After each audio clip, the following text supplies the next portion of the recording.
오늘은 끝까지 막 가시는 하나님, 엘 올람이라는 제목으로 하나님의 말씀을 증거하도록 하겠습니다. 월드컵이 이번 달 19일에 막을 내렸습니다.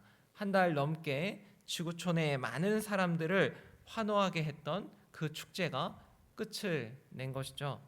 아르헨티나를 연장 끝에 1대 0으로 스페인이 꺾고 16년 만에 우승을 했다고 합니다. 이 메시는 다 아시죠? 네, 메시 모르십니까? 네, 메시는 다 아실 것 같은데 39의 메시는 마지막 결승전에서 유효 슈팅 하나를 기록하지 못한 채 대회를 마쳤고, 사람들은 이번이 그의 마지막 월드컵이 아니었나 이런 말들을 많이 하고 있습니다. 결승전을 앞두고 사진 한 장이 굉장히 큰 화제가 됐습니다. 19년 전에 20살의 메시가 이 자선 행사에서 생후 넉 달 된 아기를 목욕시켜주는 사진입니다. 그 아기가 누구였냐면 이번 결승에서 메시의 상대편에 섰던 19살의 스페인의 아말 선수였습니다. 제가 PPT로 이렇게 준비를 했는데 사진을 준비하진 않았고요. 이렇게 그림으로 혹시 네네네 사진이 있는데 사진보다는 오히려 그림이 또 따뜻하게 보여서 저거는 지금의 메시 모습이고 그때는 이제 더 젊었겠죠. 머리도 굉장히 길고. 그래서 이제 어린 이 아이를 자선 행사에서 이제 씻어 주지는 않았고, 제가 봤을 때 씻어주는 척만 했던 것 같습니다. 그렇게 했고 그랬는데 저 아이가 커가지고 나중에 이번에 월드컵에서 결승전에서 상대편 선수로 서게 된 것입니다. 메시가 무슨 생각을 했을까요? 많은 생각을 했겠죠. 메시는 이런 말을 했다고 합니다. 이 사진을 보니까 정말로 신기하다. 아기였을 때 함께 사진을 찍었는데 월드컵에서 맞붙게 된 것이 너무나도 신기하다라는 이야기를 했습니다. 사람들은 무슨 생각을 할까요? 저는 적어도 그런 생각을 좀 했습니다. 이제 끝났구나. 메시의 시대가 이제는 끝이 나고 있구나라는 그런 생각을 하게 되었습니다. 메시가 씻겨준 그 아이가 자라서 메시 시대의 끝자락에서 시작을 알리면서 서 있는 것입니다. 참 이런 부분들이 감동이 되는데, 아무리 위대한 업적을 쌓은 사람이라고 할지라도 결국에는 인생의 폐막식을 치러야 할 때가 옵니다. 또한 피조물인 우리 인간의 시간은 무한하지 않습니다. 다들 알고 계시죠? 그런데 무한한 것처럼 쓰고 있는 것이죠. 사실은 굉장히 유한합니다. 한 사람의 화려한 폐막은 다음 사람의 새로운 개막으로 이어지게 마련입니다. 한 시대를 풍미한 메시가 다음 세대인 아말에게 바통을 넘겨주어야 하듯이 이 자리에 있는 우리 모두가 언젠가는 삶의 무대에서 반드시 내려와야만 하는 존재들입니다. 안 내려오시는 분 계신가요? 다 내려오게 되어 있죠. 그런데 오늘 본문에서는 인생의 폐막식 한가운데 서 있는 한 노인의 모습을 보게 됩니다. 바로 100세 이삭을 얻은 아브라함입니다. 바울이 로마서 4장 19절에서 아브라함을 가리켜서 이미 죽은 것과 같다라고 표현했던 그 몸으로 생물학적인 끝자락에 선 이 아브라함이 오늘 우리 인간과 달리 끝이 없으신 분의 이름을 부르고 있습니다. 33절에 영원하신 여호와, 이것을 이제 원어로 엘 올람이라고 하는데, 시작도 끝도 없으신 영원하신 하나님의 이름을 아브라함이 부르고 있는 것입니다. 굉장한 건데요. 시대가 변하고 그 시대의 영들이 사라지며 우리 육신의 장막은 낡아져도 영원부터 영원까지 변함없이 우리 곁에 계시는 하나님의 이름을 아브라함은 소망 중에 붙잡은 것입니다. 소망 중에 계속해서 붙잡았기 때문에 이렇게 부를 수 있는 것이죠. 그런데 아브라함은 도대체 어떤 상황에서 이렇게 영원하신 하나님의 이름을 불렀을까요? 우리는 흔히 이런 위대한 신앙의 고백이 모든 문제가 해결된 안락하고 평안한 자리에서 나왔을 것이라고 생각합니다. 하지만 오늘 성경이 보여주는 현실은 우리의 기대와는 완전히 다릅니다. 아브라함의 이 놀라운 고백이 터져 나온 자리는 뜻밖에도 위기의 순간이었습니다.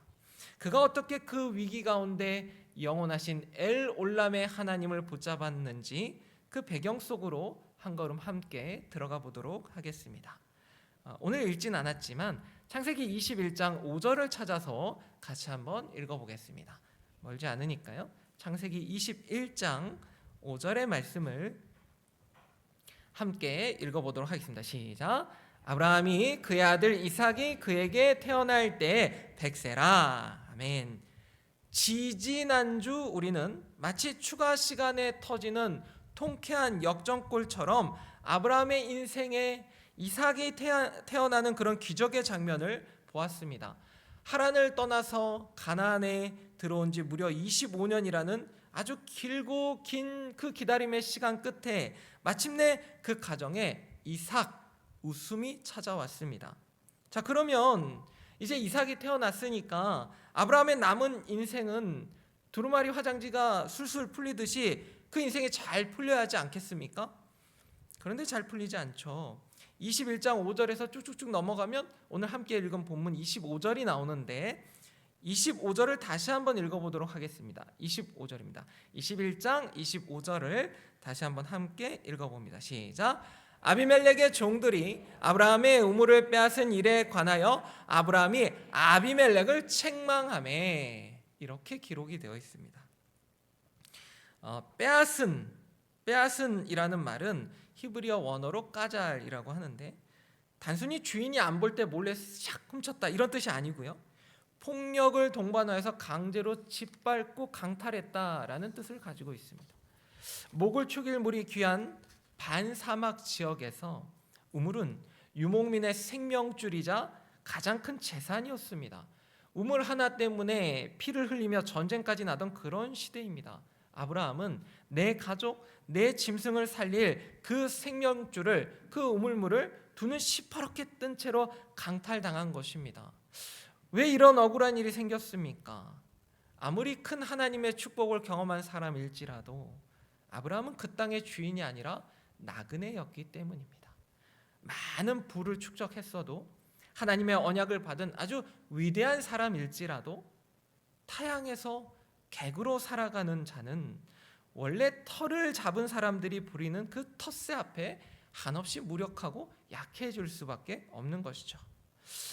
여러분, 신앙생활을 하다 보면 이럴 때가 있지 않습니까?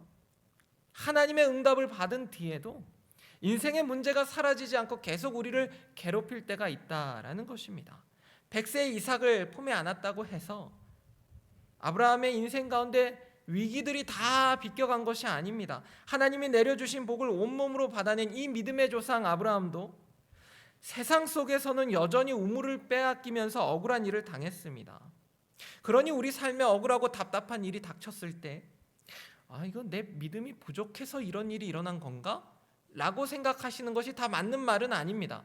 하나님이 한 번의 복은 주셨지만 이후에 계속해서 시련만 오는 것인가? 라고 생각하는 것도 다 맞는 정답은 아닐 것 같습니다. 이 세상에서 우리는 주인으로 살 데가 없는 것입니다. 우리는 이 땅을 살아가면서 늘 나그네로 살아가는 것이죠. 객으로 살아가는 것입니다. 우리가 이 땅에서 객으로 사는 한 우리의 몸과 마음을 흔드는 억울한 일은 반드시 우리 가정과 직장과 내 영혼의 문을 쾅쾅 두드리며 계속해서 찾아오게 되어 있습니다. 그것이 바로 우리가 이 땅의 나그네라는 증거이기도 합니다. 그런데 중요한 문제는 뭐냐면 억울한 일이 찾아왔을 때 우리가 그것을 어떻게 다루느냐입니다. 이것이 굉장히 중요하죠. 아브라함을 보십시오. 25절에서 보시면 아브라함이 아비멜렉을 어떻게 했습니까? 책망하매라고 기록이 되어 있습니다. 이 책망하매는 원어를 보면 그냥 감정적으로 왜 그랬어요? 이런 게 아니라 조목조목 하나하나 짚어서 따졌다, 이런 이야기입니다. 한번 생각해 보십시오. 오래전에 애굽에서는 터줏대감인 바로왕 앞에서 이 아브라함이 무서워 떨면서 아내를 누이라고 했던 사람입니다. 그 장면 굉장히 비겁하게 보이시잖아요.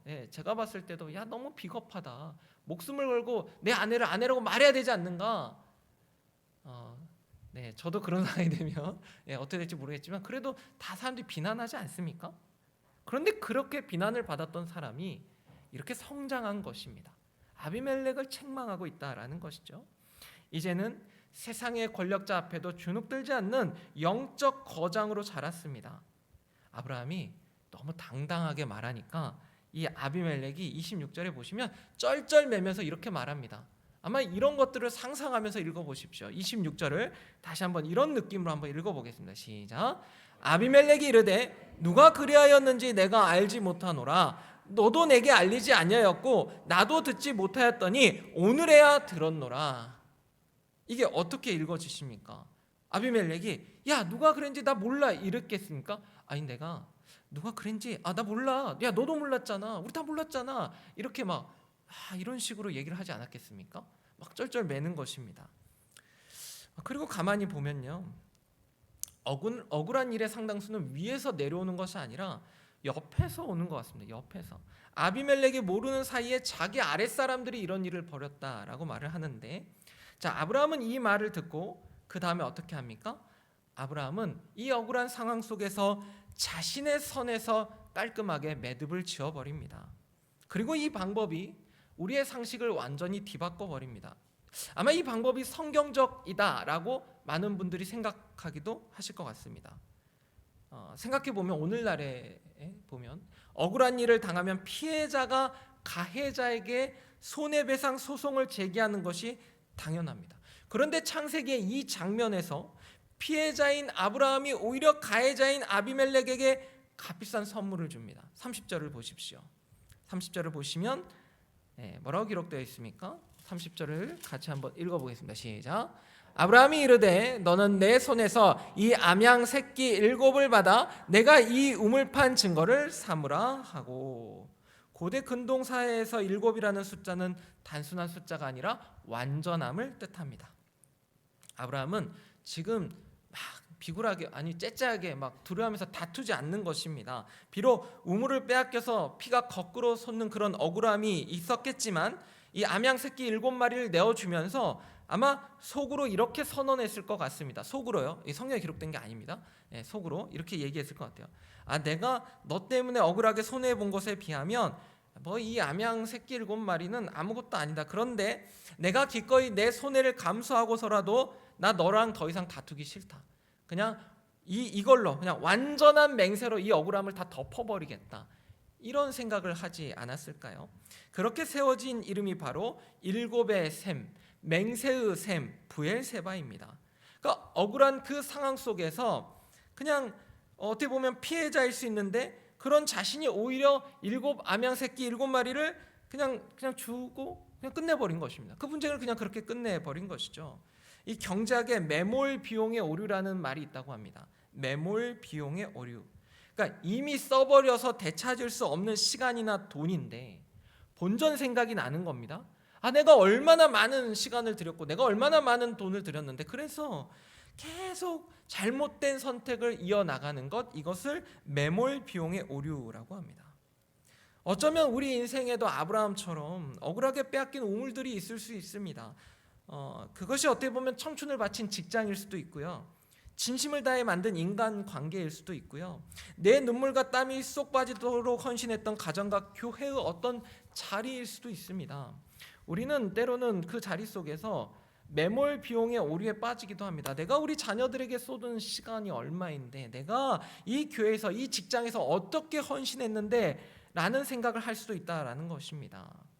그런데 그런 생각을 많이 하다 보면 정작 오늘 하나님이 내게 주시는 평안과 은혜를 다 놓쳐버리는 수가 있습니다.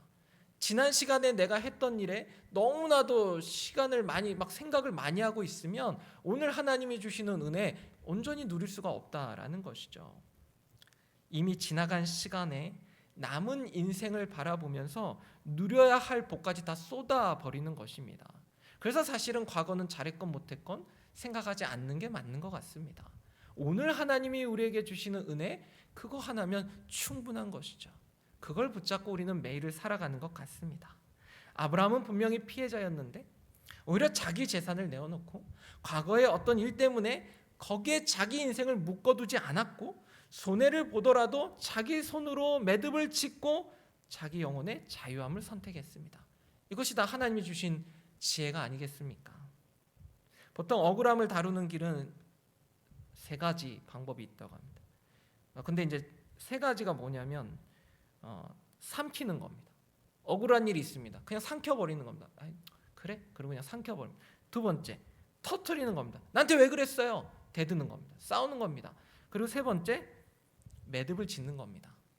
자, 첫 번째, 억울한 일을 당했을 때 삼켜버리면 병이 됩니다. 병원에 가서 막 이것저것 했는데 나오지도 않고 그럼 뭐라고 합니까? 스트레스입니다. 이런 얘기 하지 않습니까? 그게 어쩌면 내가 삼킨 세월이 많아서 그랬을 수도 있습니다. 자, 터뜨려버리면 관계가 다 깨져버립니다. 그냥 막 터뜨려버리면 관계가 그냥 두 사람만 깨지는 것이 아니라 주변에도 일파만파 이렇게 퍼지는 것입니다. 그냥 두 사람이 끝낼 수 있는 일을 내가 터뜨려버리면 그게 점점 퍼져버린다. 그것이 공동체를 무너뜨릴 수도 있습니다. 자, 매듭을 지으면 어떻게 됩니까? 아브라함처럼 말할 것은 조목조목 말하고 손해를 좀 보더라도 매듭을 지으면 가벼운 마음으로 함께 걸어갈 수 있는 것입니다. 이 매듭을 짓는 것이 참 중요하죠. 자, 이제 아브라함도 가벼운 마음으로 길을 가면 됩니다. 가면 되는데 안 갑니다. 와, 이제 이렇게 다 끝났어. 안 가죠. 무슨 일을 합니까? 33절 같이 한번 읽어보겠습니다. 33절입니다. 시작. 아브라함은 브엘세바에 에셀 나무를 심고 거기서 영원하신 여호와의 이름을 불렀으며. 아멘. 여러분, 우물을 찾았으니까 좋은 일이 생겼으니까 소를 잡아야죠. 양을 잡고 맛있는 음식을 먹으면 되는 것 아니겠습니까? 그런데 아브라함은 나무를 심습니다. 에셀 나무는 보통 위성류로 알려져 있으며 이 사막의 그 염분이 많은 땅에서도 잘 자란다고 합니다. 이 깊은 뿌리로 지하수를 흡수해서 광에서 좋은 그늘을 제공한다고 합니다. 그래서 유목민들에게는 이 나무는, 에셀 나무는 쉼과 생존의 나무로 알려져 있습니다. 광야 한복판에 천연 에어컨은 못 되어도 뭐 선풍기쯤은 되는 셈이죠. 그런데 그래서 심었을까요? 선풍기. 유목민들은 지친 몸을 쉬려고 짐승들에게 그늘을 주려고 이 나무를 심었습니다. 그런데 나무를 심는 아브라함의 나이가 몇입니까? 몇 살입니까? 100세가 넘었습니다. 나무는 심은 사람의 시간표대로 쑥쑥 자라주지 않습니다. 그 나무가 다 자라서 넓은 그늘을 들이울 때쯤이면 심은 사람은 거기 없을 수도 있습니다. 자기는 그 시원한 나무 그늘 밑에 한번 앉아보지 못할 수도 있죠. 그러니까 이 노인이 나무를 심는다는 건 계산이 안 맞는 행동입니다. 남는 게 없는 투자를 하고 있는 셈입니다. 혹시 그 지난달 뉴스를 보셨습니까? 스페인 바르셀로나의 사그라다 파밀리아 성당이 드디어 완공을 선언했습니다. 굉장히 유명한 건축물이죠. 1882년에 착공했으니까 무려 144년 만에 이제 완공이 된 것입니다. 이 성당을 지은 사람이 천재 건축가 가우디입니다. 가우디. 31살에 이 일을 맡아서 약 40년간 이 건축에 매진을 했고 나중에는 아예 성당 작업장에서 먹고 자며 지냈다고 합니다.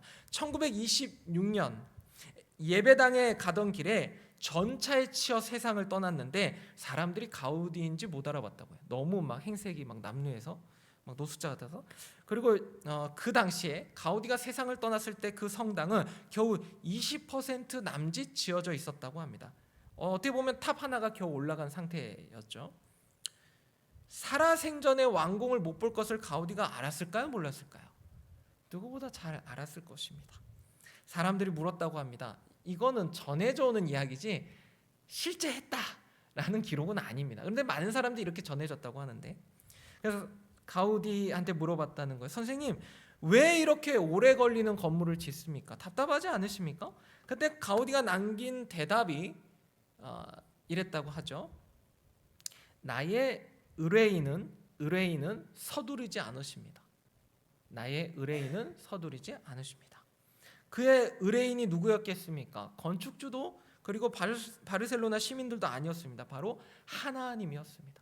그러니까 가우디는 알았던 거죠. 내 시간표는 짧지만 나에게 이 일을 맡기신 분의 시간표는 영원하다라는 것을 알고 있었던 것입니다. 그러니 자신의 인생 가운데 그냥 벽돌 한 장 올리는 것, 그것만으로도 그는 만족했을 것입니다.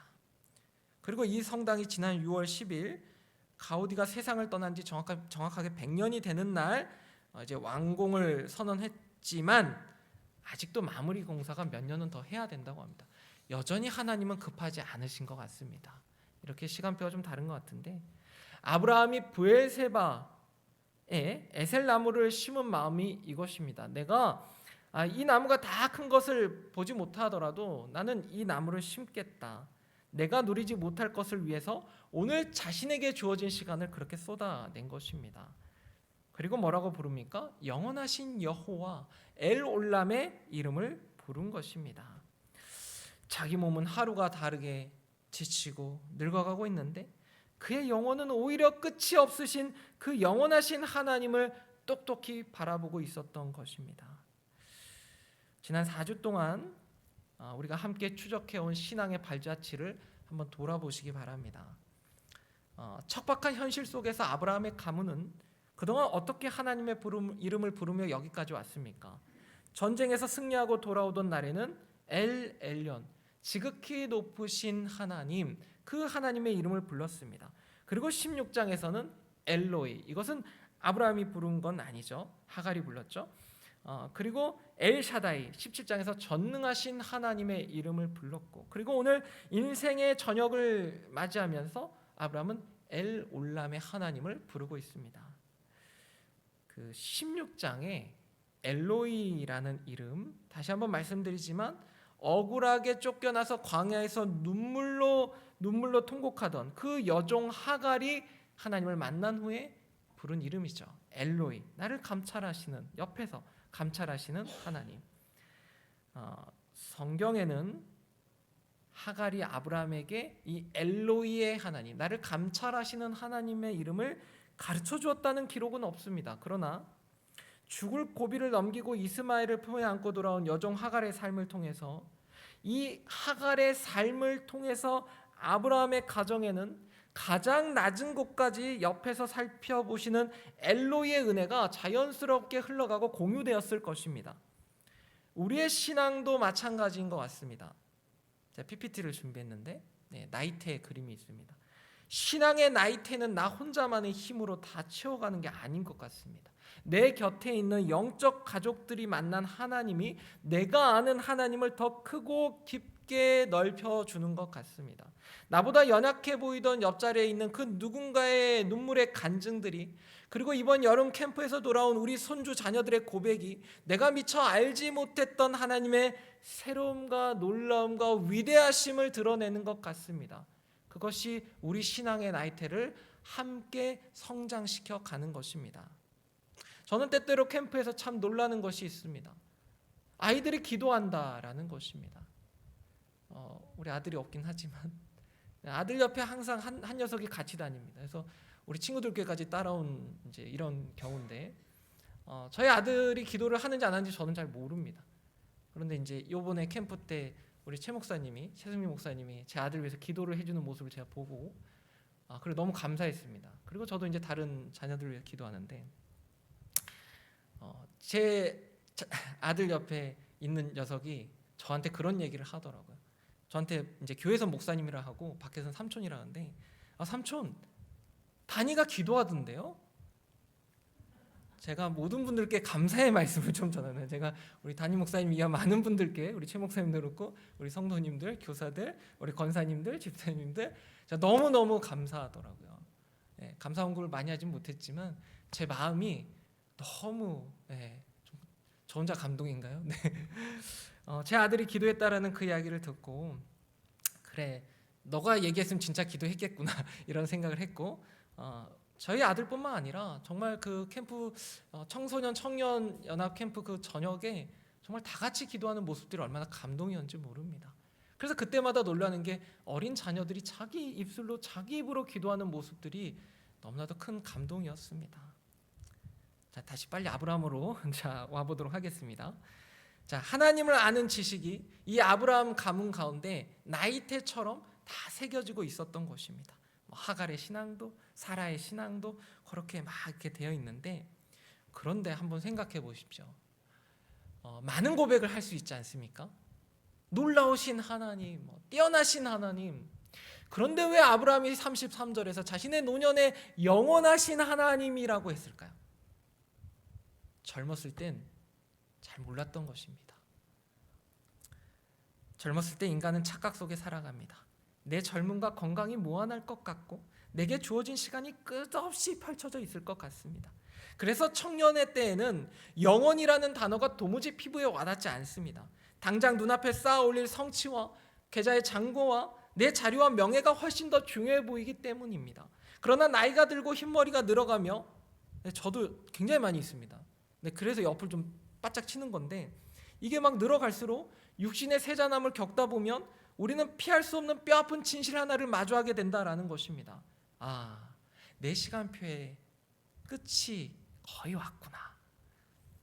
100세가 훌쩍 넘은, 좀 넘었겠죠. 그 아브라함도 자신의 육체가 연약해져 가고 있음을 온몸으로 느꼈을 것입니다. 그리고 깨달았겠죠. 내가 지금 아비멜렉과 맹세하여 지금은 이 우물을 지켜냈지만 언젠가는 저 왕이 죽거나 내가 죽으면 이 약속도 흔들릴 수 있겠구나. 무엇보다 눈에 넣어도 아프지 않을 저 어린 이삭이 늠름하게 자라나는 그 모든 과정들을 내가 어쩌면 다 못 볼 수도 있겠구나.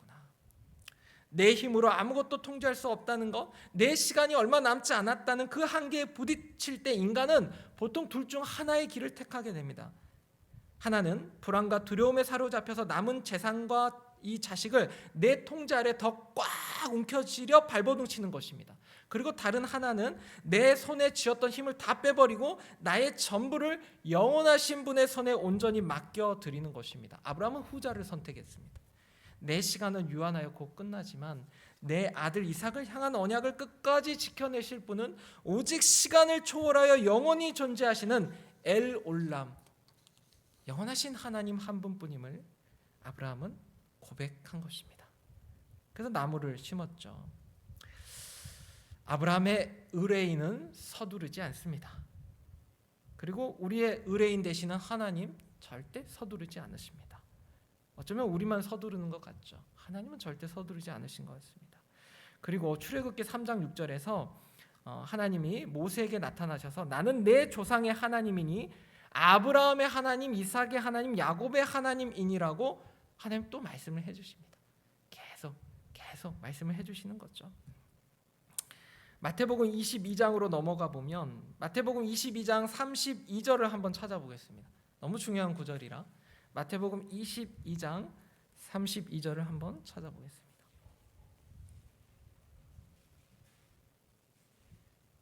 자, 마태복음 22장 32절입니다. 마태복음 22장 32절의 말씀 같이 한번 읽어봅니다. 시작. 나는 아브라함의 하나님이요 이삭의 하나님이요 야곱의 하나님이로라 하신 것을 읽어보지 못하였느냐? 하나님은 죽은 자의 하나님이 아니요 살아있는 자의 하나님이시니라 하시니. 아멘. 비록 아브라함의 육신은 늙어서 무덤에 묻혔지만 영원하신 하나님과 맺은 언약은 그의 죽음조차 끊어낼 수 없다라는 것입니다. 하나님은 시간에 매이지 않으시죠. 세월이 지났다고 혹은 우리가 죽음의 문턱을 넘었다고 해서 한번 맺으신 언약을 무효로 돌리는 분이 아니십니다. 그러므로 엘 올람, 영원하신 하나님을 나의 아버지로 부르는 자에게는 죽음조차 하나님과의 사이를 끊어놓을 수 없는 줄로 믿으시기 바랍니다. 지난 4주 동안 우리는 우리 인생을 전방위로 전담하시는, 마크해 주시는 그 하나님의 이름을 세세하게 보았습니다. 사실은 제가 이 이름을 생각한 게 아니고요. 다른 이름들을 한 12개 중에서 골랐는데 결국은 이 4가지 이름이 좀 이렇게 계속 기도하는 가운데 나오더라고요. 그래서 이렇게 전방위로 내 삶을 마크하시는 하나님에 대해서 여러분과 좀 나누고 싶었습니다. 위에서 스카이캠처럼 우리 인생을 다 굽어보고 계셨던 엘 엘론의 하나님, 또 우리 곁으로 광야의 하갈에게 의료진처럼 달려오셨던 엘로이의 하나님, 이 바닥에서 인생의 인저리 타임, 그 추가 시간에 기적 같은 역전골을 터뜨려 주신 엘샤다이, 전능하신 하나님, 그리고 오늘 그 모든 유한한 시간을 지나서도 변함없이 끝까지 우리를 책임지시는 엘 올람의 하나님. 전 세계를 뜨겁게 했던 월드컵도 끝이 났습니다. 한 시대를 풍미했던 메시의 시대도 끝나가고 있습니다. 우리의 4주 설교 시리즈도 오늘로 끝이 납니다. 그러나 이 이름들, 하나님의 이름은 결코 끝나지 않습니다. 다음 주에도 내년에도 훗날 우리가 삶의 무대에 내려와 이 자리에 없는 그날에도 우리 하나님은 변함없이 그 자리에 계십니다. 제가 끝에를 저렇게 써놨네요. 여름 캠프를 떠나는 초등부 아이들의 영적, 육적 안전을 위한 합심 기도, 다음 세대와 함께하는 새빛 기도에 아이들의 입술에 하나님의 이름을 올려주는 시간. 저는 저 시간들이 기도의 나무를 심는 시간이라는 생각이 듭니다.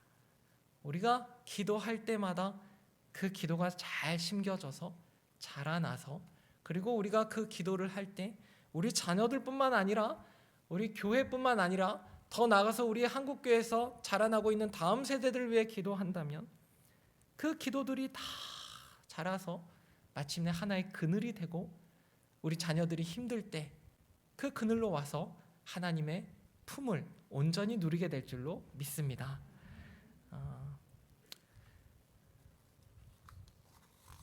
준비한 게 더 있지만 아브라함의 하나님이 이삭의 하나님이 되어주셨고, 오늘 여기 앉아 눈물로 사랑으로 간절히 기도하시는 성도님들의 하나님이 훗날 우리 자녀들 손주들의 하나님이 되어주실 것입니다. 그리고 우리가 왜 이 자리에 있는지는 하나님만 아시겠지만 누군가의 기도가 분명히 있었습니다. 우리가 이 자리에 앉아서 기도하고 새벽의 자리, 또 수요일 자리를 채운 것, 누군가가 이 자리를 채워줬기 때문에 우리가 바통을 받아서 이 자리에 있는 것입니다. 요즘 그 성도님들을 종종 만나면 한국교회 전체적으로 보면 내 다음 시대에 내가 하는 일을 그들이 할 수 있을까? 우리 자녀들이 내가 한 일을 잘할 수 있을까? 그런 이야기들을 많이 하십니다. 그런 고민까지 하면 어떻게 인생을 잘 살 수 있겠습니까? 하나님께 맡겨두고 우리는 기도할 뿐입니다. 우리에게 맡겨준 기도의 나무를 한 그루 한 그루 잘 심으면 그걸로 된 것입니다. 영원하신 하나님, 엘올람의 하나님과 함께 내가 다 보지 못할 수도 있는 내일을 위해서 매일매일 우리 자녀들의 이름을 부르면서 기도의 나무를 한 그루씩 차근차근 심어가시는 저와 여러분 되시길 주님의 이름으로 축복합니다.